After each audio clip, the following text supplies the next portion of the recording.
Right. My phone says 9:30, so I'm going to start. Hopefully, we can try and keep to time today. We'll start as we mean to go on.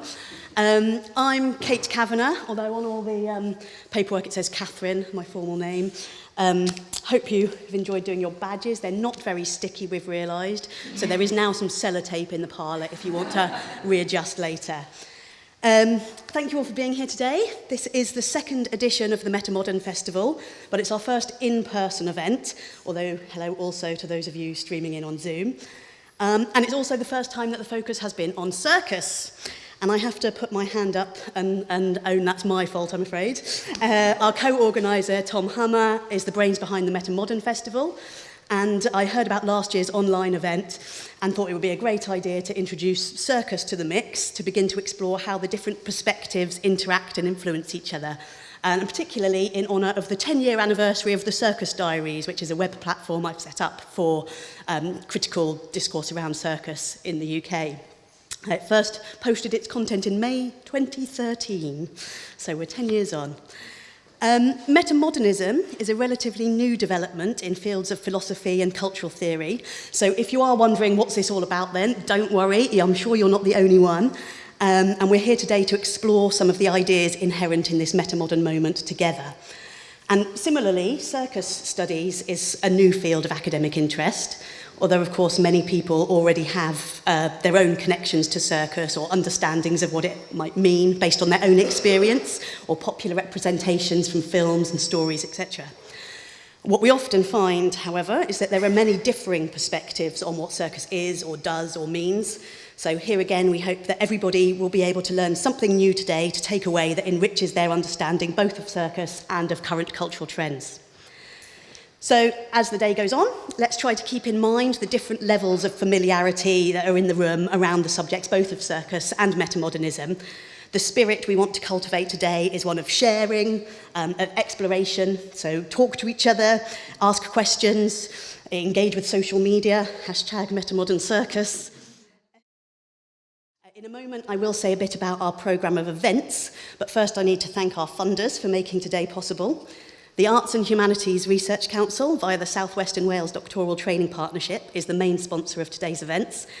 And we also received support via the Economic and Social Research Council's Wales Doctoral Partnership and the Cardiff University's Doctoral Academy. And I want as well to thank the reception team here at No Fit State who are helping out with our presentations and for being on duty today. And on their behalf, we do have a bit of venue housekeeping to do, which brings us back to the programme. So please could you... Here we go. All the activities today will take place in this room. We'll kick off this morning from 9:45 with the two keynote talks that will set a firmer grounding for us about metamodernism and its role and influence in the performing arts and in relation to circus specifically. So Dr. Tom Drayton comes to us from the University of East London via Berlin, where he's a senior lecturer whose research focuses on metamodern performance practice and particularly how it stems from the millennial experience. And his talk will touch on themes of authenticity and the oscillation that's characteristic of metamodern understandings, where performance can be simultaneously both sincere and sarcastic, both ironic and enthusiastic, both hopeful and hopeless. There'll be an opportunity for questions and answers, and then our second talk will be from Luke Hallgarten. Luke is a professional juggler and circus showman who is now also the artistic director of the Revel Puck Circus, which also is based in East London, bizarrely enough.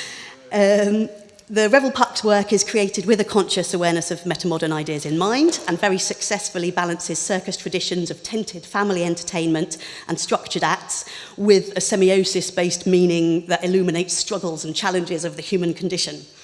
So Luke will also take questions and answers, and then after a break with teas and coffees, we'll hand over the reins to Valentina Solari, giving you the opportunity to explore some of your own possibilities for creative circus practice. Valentina is also a juggler and trapeze artist whose work explores collaboration between humans and non-humans, and of course that includes jugglers and non-jugglers, so rest assured no prior experience is necessary to take part. We'll have the break for lunch, and after that we'll be treated to a brand new work in progress from interdisciplinary performance artist Simone, who fuses her circus skills background with clubland techniques and immersive digital technologies. And then we'll turn our attentions to the screen for a short film from acrobat turned director Hobbit, which explores the flying trapeze experience from inside and out, highlighting the coexisting emotions of fear and exhilaration of performers and their expression for audiences. Our talk on circus and genealogy from Pete Yelding will also be shown on film, as he sadly has another commitment and can't be with us here in person today. Pete is at least 7th generation of performer from a Romany lineage of show people, many of whom were famous names in European circus history. And it feels important that this aspect of familial heritage, transnational community and social experience is included in our discussions of circus, which so often focus attention on the performance or skills training arenas. At that point of the day, we'll also gather round into a circle and open up the discussions formally in the room, reflecting on the work we've seen and the thoughts we've heard, and raising further questions we might have about the points where circus and metamodernism touch or maybe seem to escape each other. After the discussion session, there'll be another short break for refreshments, and the final part of the day turns the focus back onto us as a group of individuals who've experienced the day together, asking how we can share and spread and build on our knowledge beyond the walls of this building and the time frame that we have today. So we have a collaborative exercise in putting our minds together to plan how we can create a booklet of our thoughts and reflections that will be published physically and digitally and put out into the world to let today's explorations reach a wider audience of future explorers. I have a couple of minutes left of this introduction slot, so I'd just like to take a moment to get to know each other a little better. Cue groans, thank you.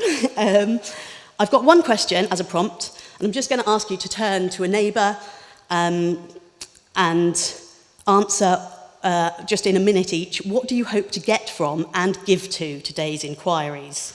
So for me, if you could do the next slide, please. I hope to get some insights about what circus looks like through other people's eyes, and I'm going to share my interest about what circus looks like and in the generative paradoxes in circus activity. So, for example, this image from the Instagram account Blinky Doodly highlights the apparent ease and seeming weightlessness of an aerialist from an audience perspective, contrasting with the simultaneous physical experience of performing the moves, which Dr. Kate Holmes has called the kinesthetic fantasy of weightlessness.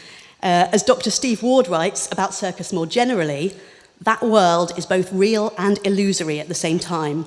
The circus embraces both elements. They're not diametrically opposed, and one does not necessarily exclude the other. So while we prepare for our first keynote presentation, I just ask you to turn to a neighbour and answer that question for yourselves.